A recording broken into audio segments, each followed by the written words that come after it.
बिस्मिल्लाहिर्रहमानिर्रहीम। Student, last time हम equation of the motion को डिस्कस कर रहे थे। हम डिस्कस कर रहे थे कि इक्वेशन ऑफ मोशन हमारे पास क्या है।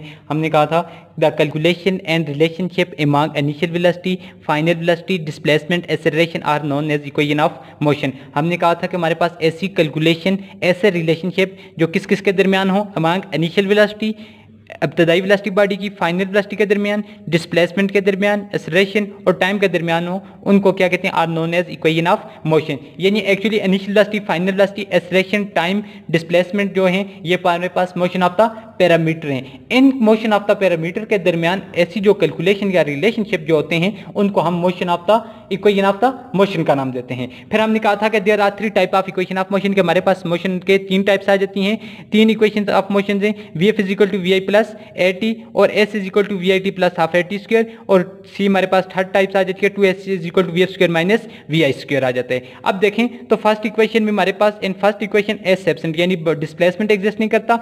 सेकंड इक्वेशन में final velocity V F absent है, और थर्ड इक्वेशन में हमारे पास क्या चीज एब्सेंट होती है, थर्ड इक्वेशन टी जो टाइम है वो एब्सेंट है। तो लास्ट टाइम हमने फर्स्ट इक्वेशन को डिस्कस किया था, V F stand for final velocity, V I initial velocity, A acceleration, T stand for time of the body. अब first equation show relation among initial velocity, final velocity, acceleration and time. Last time हमने कहा था कि हमारे पास first equation जो है initial velocity, body के initial velocity, final velocity, acceleration और टाइम के दरमियान रिलेशनशिप को शो करती है। तो ये हमने लास्ट टाइम इसको कंप्लीटली डिस्कस कर लिया था। अब हम इस बात में इंटरेस्टेड हैं कि हमारे पास कोई ऐसी इक्वेशन हो जिसमें हमारे पास बॉडी का डिस्प्लेसमेंट या कवर पाथ जो है, फासला जो है, डिस्टेंस है, यानी डिस्प्लेसमेंट जो है वो भी शामिल हो। ऐसी इक्वेशन जिसमें एस इन्वॉल्व हो, तो वो हमारे पास जो है सेकंड इक्वेशन है। तो आज का हमारा जो टॉपिक है वो सेकंड इक्वेशन है, second equation of the motion है। यानी सेकंड इक्वेशन ऑफ मोशन क्या है, S is equal to V I T plus half A T square. तो हम पहले देख लेते हैं कि second equation of the motion क्या कहती है। कहते हैं the equation which show relationship among, ऐसी इक्वेशन जो रिलेशनशिप तहल्लक यानी कैलकुलेशन शो करे किसके दरमियान, बॉडी की initial velocity, displacement, time and acceleration is called second equation of motion. यानी जो बॉडी के मोशन ऑफ द पैरामीटर हैं, जो बॉडी के इनिशियल वेलोसिटी, बॉडी के डिस्प्लेसमेंट, टाइम और एक्सेलरेशन के दरमियान जो इक्वेशन शो करती है रिलेशनशिप को, इस इक्वेशन को हम क्या नाम देते हैं, second equation of the motion. Second equation of the motion S is equal to V I T plus half A T square. अब हम इस डेरिवेशन करते हैं। मैं पहले हम इसके 2 पॉइंट लिख लेते हैं, फिर हम इसका ग्राफ भी ड्रा करेंगे और हम इसका मैथमेटिकली प्रूव भी करेंगे। कहते हैं कि consider a body is moving with initial velocity V I and cover distance S and time T. कहते हैं कि हमारे पास एक बॉडी है, तो हम सपोज करते हैं कि एक बॉडी है वो मूव करती है इनिशियल वेलोसिटी वी आई के साथ, उसकी इब्तदाई वेलोसिटी इनिशियल वेलोसिटी वी आई है और वो फासला एस ट्रेवल करती है, टाइम टी लेती है, टाइम टी में फासला एस ट्रेवल करती है और इनिशियल वेलोसिटी उस बॉडी की जो है वो हमारे पास क्या है, इनिशियल वेलोसिटी वी आई है। फिर कहते हैं दूसरे पॉइंट में distance travel by a body is equal to area of space between velocity time graph A B. हाँ, कहते हैं कि इस बॉडी ने जो फासला ट्रेवल किया है वो always space between velocity time graph के दरमियान जो स्पेस है उसके बराबर है। इस चीज को समझने से पहले आपके ज़हन में 2 बातें होनी चाहिए। लास्ट टाइम हमने जो डिस्कस किया था, हमने कहा था कि हमारे पास जब कभी हम इक्वेशन ऑफ द मोशन को डिस्कस करेंगे तो ये इक्वेशन हमारे पास उसी वक्त ड्राइव हो सकती हैं जब हम सपोज करते हैं या हम कहते हैं कि बॉडी यूनिफॉर्म एक्सेलरेशन के साथ मूव कर रही है या स्ट्रेट लाइन में मूव कर रही है। यूनिफॉर्म एक्सेलरेशन का क्या मतलब कि equal change in velocity occur in equal interval of time, यानी इक्वल टाइम में बॉडी की इक्वल वेलोसिटी चेंज हो, उस वक्त हम कहते हैं कि बॉडी यूनिफॉर्म एक्सेलरेशन के साथ मूव कर रही है। तो यानी ये इक्वेशन उसी वक्त एप्लीकेबल हो सकती हैं जब बॉडी किसके, यूनिफॉर्म एक्सेलरेशन के साथ। एक बात आपने ज़हन में ये बिठानी है। दूसरी बात ये है कि जब कभी भी हम इन इक्वेशन को ड्राइव करेंगे तो हम ऑलवेज हम क्या करते हैं, वेलोसिटी टाइम के दरमियान ग्राफ ड्रा करते हैं। यानी हमारा जो ग्राफ होता है वो ऑलवेज वेलोसिटी और टाइम के दरमियान होता है, और वेलोसिटी को हम ऑलवेज वाई एक्सिस पे लेते हैं और टाइम को हम ऑलवेज एक्स एक्सिस पे लेते हैं। क्यों कि हम लास्ट टाइम में ग्राफ को हमने डिटेल में डिस्कस किया था। हमने कहा था कि वेलोसिटी के वाई एक्सिस, वेलोसिटी और टाइम ग्राफ जब ड्रा किया तो हमने कहा था कि वेलोसिटी हमारे पास एंड डिपेंडेंट वेरिएबल है, यानी वेलोसिटी में चेंज उस वक्त आती है जब टाइम का कंसेप्ट इंट्रोड्यूस करते हैं, यानी दूसरे वेरिएबल पर डिपेंड करती है, तो हमारे पास वेलोसिटी डिपेंडेंट वेरिएबल है। तो डिपेंडेंट वेरिएबल के लिए एक रूल्स मुख्तास है कि इसको ऑलवेज वाई एक्सिस पे हम लेते हैं, और टाइम जो है वो ऑलवेज इंडिपेंडेंट वेरिएबल है तो इसको हम ऑलवेज एक्स एक्सिस पे लेते हैं। तो ये हमारे पास स्पेसिफिक रूल्स हैं। अब वेलोसिटी टाइम ग्राफ में फॉर एग्जांपल हमारे पास एक बॉडी है, वो वेलोसिटी टाइम ग्राफ में मूव करती है, ये ओ से मूव करके ए की तरफ गई, ए से मूव करके बी की तरफ गई। ये वेलोसिटी टाइम ग्राफ है। तो अब कहते हैं कि वेलोसिटी टाइम ग्राफ में जब कोई बॉडी भी मूव कर रही होती है तो उसका हम जब ये बात कहते हैं कि उसने कितना फासला या कितना डिस्प्लेसमेंट ट्रेवल किया, तो बॉडी का जो कवर्ड पाथ होता है वो ऑलवेज जो उसकी कर्व लाइन है, ये जैसे ओ ए बी कर्व लाइन थी, O A B curve line है, ये स्ट्रेट लाइन जो है, इसके अंडर जो भी एरिया आएगा उस एरिया को हम कैलकुलेट करेंगे, वही एरिया एक्चुअली बॉडी का कवर पाथ होगा। यानी ये बॉडी ओ से ए की तरफ गई, उसकी वेलोसिटी टाइम के लिहाज से इंक्रीज कर रही है। बॉडी की वेलोसिटी यहाँ थी, टाइम यहाँ था, फिर टाइम इंक्रीज किया, वेलोसिटी भी इंक्रीज करती जा रही है, यहाँ पे पहुंची, फिर यूनिफॉर्म एक्सेलरेशन के साथ बॉडी यहाँ तक मूव करती है, ये यूनिफॉर्म एक्सेलरेशन के साथ। तो ये बॉडी की यूनिफॉर्म एक्सेलरेशन के ए से बी तक बॉडी का जो एक्सेलरेशन है वो यूनिफॉर्म। तो अब जब ये ओ से ए की तरफ, ए से बी की तरफ बॉडी गई, तो हम इस जब ये कैलकुलेट करते हैं कि बॉडी ने कितना फासला या कितना डिस्टेंस ट्रेवल किया, तो इस कर्व वेलोसिटी टाइम ग्राफ में बॉडी की जो कर्व लाइन या जो पाथ होता है उसके अंडर नीचे जो टोटल एरिया होता है वो उसका कवर पाथ होता है। अब कहते हैं कि distance travel by body is equal to area of space between velocity time graph. दूसरी हम ये सपोज कर लेते हैं कि इसके अंदर जो बॉडी ने डिस्टेंस ट्रेवल किया है, बॉडी ने वेलोसिटी टाइम ग्राफ में, उसके अंदर जो एरिया है वो उसके बॉडी का कवर पाथ आ जाता है। फिर कहते हैं distance cover by body can be calculated by following method. हम नीचे मेथड पे जाने से पहले हम इसका ग्राफ ड्रा कर लेते हैं। ग्राफ क्या है कि मैं सपोज करता हूँ वेलोसिटी टाइम के दरमियान में ग्राफ एक ड्रा करता हूँ। ये मेरे पास वेलोसिटी टाइम के दरमियान ग्राफ आ जाता है।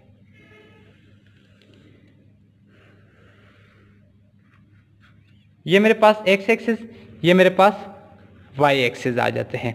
अब एक बॉडी पॉइंट ओ से मूव करके यहाँ तक जाती है, फिर यहाँ से यूनिफॉर्म एक्सेलरेशन के साथ इस पॉइंट तक जाती है। फिर यहाँ मैं परपेंडिकुलर ड्रा कर लेता हूँ एक्स एक्सिस पे।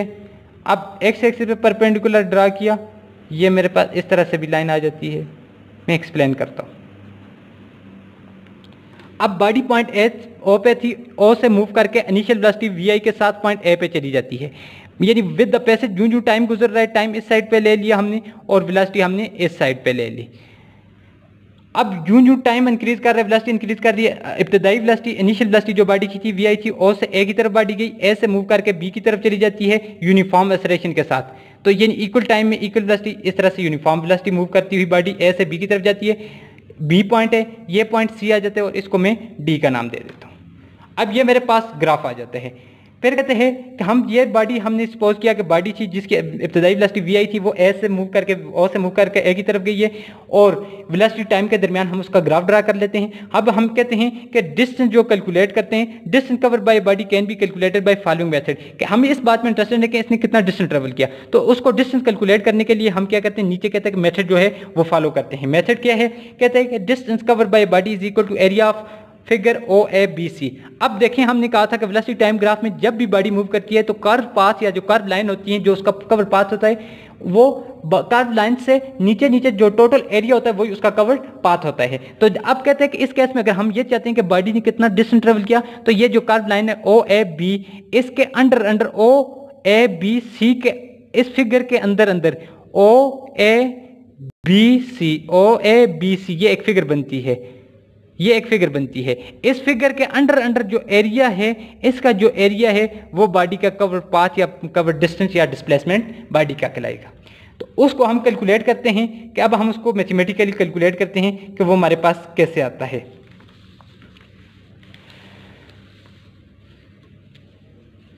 हम देख लेते हैं, कहते हैं कि distance travel is equal to area figure O A B C. ये नहीं, मेरे पास ओ ए बी सी का जो फिगर का एरिया है ये डिस्टेंस ट्रेवल है। फिर कहते हैं कि distance travel is equal to area of rectangle plus area of triangle. इसका क्या मतलब हुआ, हमने पहले कहा कि एरिया का जो फिगर है वो ओ ए बी सी का फिगर है। अब अगर हम इस फिगर को ओ ए बी सी को गौर के साथ देखें तो हमारे पास अगर यहां से ऊपर को इस तरह से रिमूव करें तो ओ ए डी सी एक रेक्टेंगल बनती है। यानी एक रेक्टेंगल बनती है। कौन सी रेक्टेंगल बनती है, हमारे पास एक रेक्टेंगल बनती है, that is O A D C. ये एक अलग से रेक्टेंगल बन जाती है ओ ए डी सी। अब इसको इस तरह से देखें, नीचे रिमूव करें तो ये ऊपर देखें, अब एक ए डी बी, ये एक हमारे पास ट्राइंगल बनती है। एक रेक्टेंगल बन रही है और एक ट्राइंगल बन रही है। यानी एक ये बन रही है ए बी डी।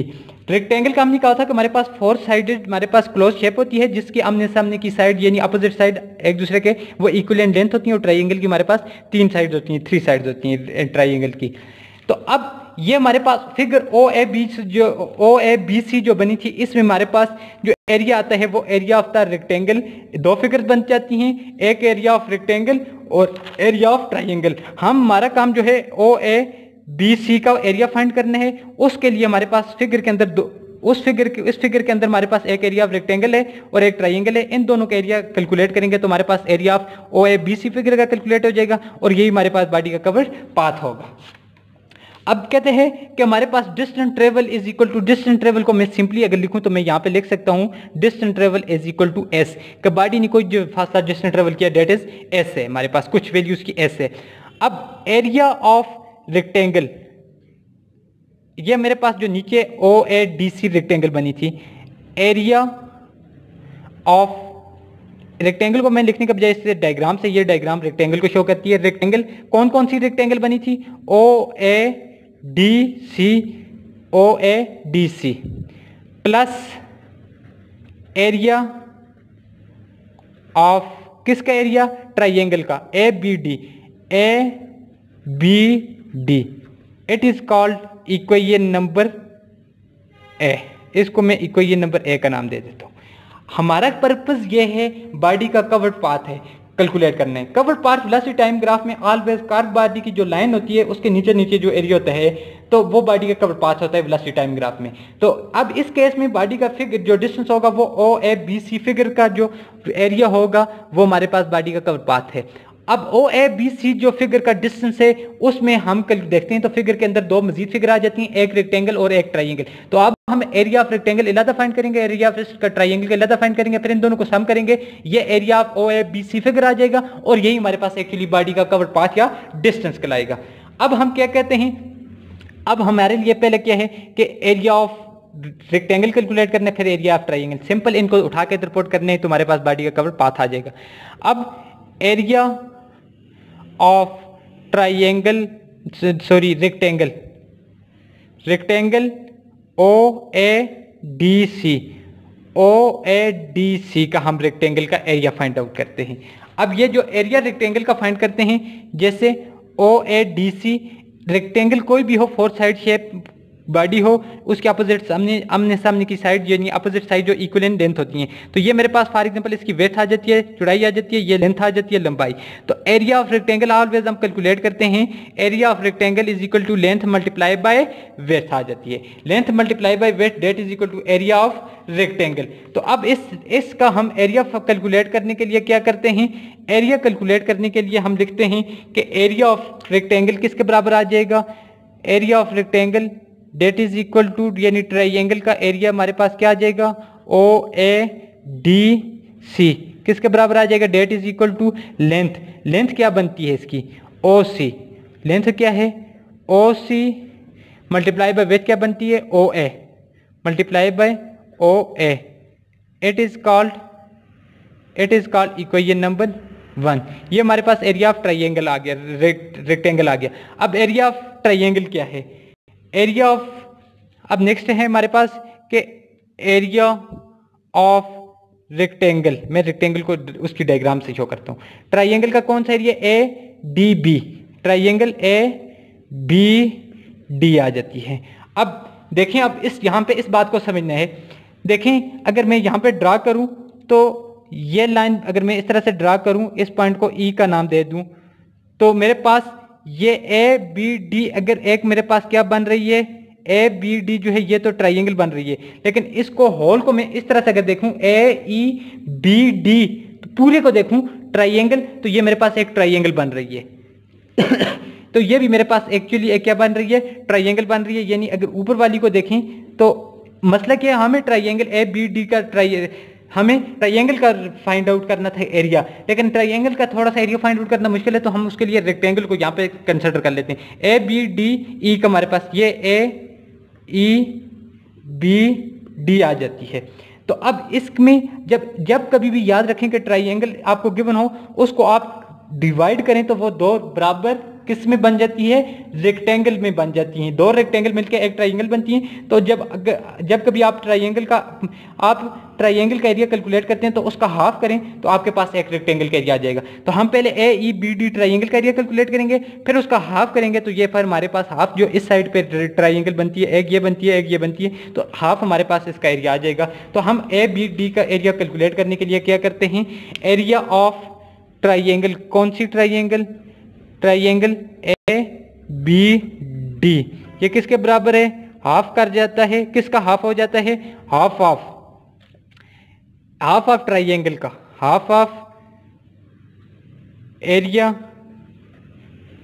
किसका, ट्राइंगल का, कौन कौन सी ट्राइंगल, AEBD। ये आपके पास मैथ की कुछ बेसिक कंसेप्ट हैं। इसको मैं एरिया ऑफ, इसका नाम दे देता हूं। अब ट्राइंगल का area ABD that is equal to half. अब एरिया ऑफ AEBD, ट्राइंगल का एरिया तो ऑलवेज हम कहते हैं length multiply by width. Length इसकी क्या आ जाती है, AD, ये AD length multiply by width, AE multiply by AE आ जाता है। अब देखें, अगर AD जो है, AD लूं या मैं AE जो है मेरे पास, सॉरी AE जो है ये BD साइड के बराबर है। ये साइड वेलोसिटी की हो या ये कंपोनेंट हो, AE जो कंपोनेंट है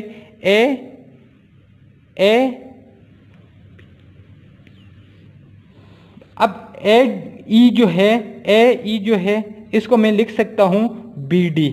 AE जो है वो किसके बराबर है, BD के।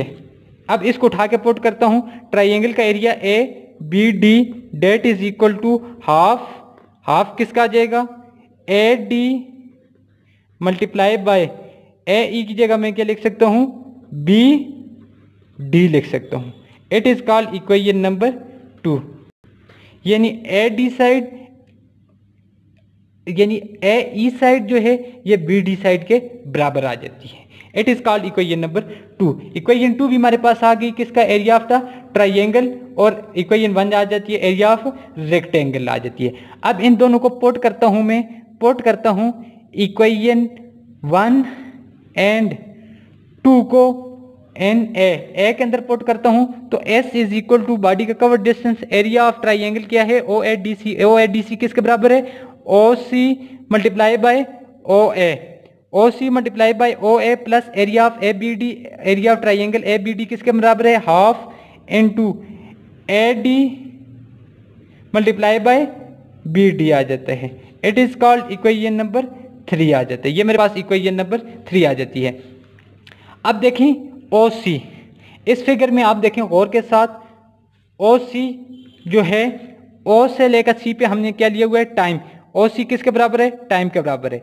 OA जो है वो क्या है, किसके बराबर है, बॉडी की इनिशियल वेलोसिटी है। OA इनिशियल वेलोसिटी VI आ जाती है। और AD, A से D पे जो है वो AD जो साइड है वो किसके बराबर है, AD जो साइड है ये मेरे पास OC साइड के बराबर है। और OC जो पे है मैंने क्या लिया हुआ है, एक्स एक्सिस है, टाइम लिया हुआ T। इन वैल्यू को उठा के मैं इक्वेशन 3 में पुट कर देता हूं। तो बॉडी का कवर पाथ S जो है OC की जगह मैं लिख सकता हूं VI मल्टीप्लाई OA की जगह पे मैं क्या लिख सकता हूं VI, OC की जगह पे मैं क्या लिख सकता हूं T। तो ये मेरे पास OA की जगह VI और OC की जगह T VIT बन जाएगा प्लस हाफ। अब AD की जगह पे मैं क्या लिख सकता हूं OC, और OC पे मैंने क्या लिया हुआ है, time, that is equal to time multiply by BD को मैं उसी तरह से उसकी जगह पे छोड़ देता हूं। That is called equation number 4। अब मेरे पास सिंपल किसकी वैल्यू नहीं है, BD की नहीं है, तो अब मैं सिर्फ कैलकुलेट करूंगा BD की। तो BD की वैल्यू को कैलकुलेट करने के लिए मैं क्या करता हूं, मैं स्लोप ले लेता हूं। यानी स्लोप क्या है कि स्लोप मेरे पास किसका आ जाएगा, BD, इस लाइन का स्लोप ले लेता हूं, इस रेशन का BD। स्लोप का हमने डिस्कस किया था कि vertical coordinate difference divided by horizontal coordinate, vertical coordinate difference divided by horizontal coordinate AD आ जाएगा। अब वेलोसिटी टाइम ग्राफ में वर्टिकल कोऑर्डिनेट कौन से है, वेलोसिटी है, और हॉरिजॉन्टल कोऑर्डिनेट